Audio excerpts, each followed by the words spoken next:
అందరికీ నమస్కారం. రాశి ఫలితాలు ఛానల్ ప్రేక్షకులకు స్వాగతం. స్వస్తి శ్రీ విశ్వావసునామ సంవత్సరం ఉత్తరాయణం వసంత ఋతువు వైశాఖ మాసం కృష్ణపక్షం శనివారం బహుళ పంచమి ఈరోజు పూర్తిగా ఉంటుంది. అనగా మరుసటి రోజు తెల్లవారుజామున 5:58 వరకు ఉంటుంది. పూర్వాషాఢ నక్షత్రం సాయంత్రం 5:44 వరకు ఉంటుంది. ఈరోజు సూర్యోదయం 5:46, సూర్యాస్తమయం 6:36. ఈరోజు వర్జ్యం రాత్రి 2:06 నుండి 3:47 వరకు ఉంటుంది. దుర్ముహూర్తం వచ్చేసి ఉదయం 5:46 నుండి 7:28 వరకు ఉంటుంది. ఈరోజు రాహుకాలం ఉదయం 9 నుండి 10:30 వరకు ఉంటుంది.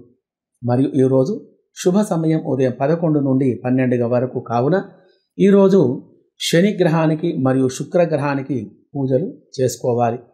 మరియు లక్ష్మీనారాయణ స్వామికి పూజలు జరిపించాలి. కావున ఈరోజు తిథివార నక్షత్రాలు తెలుసుకున్నాం కాబట్టి 12 రాశుల వారికి రాశి ఫలితాలు ఎలా ఉన్నాయో తెలుసుకుందాం.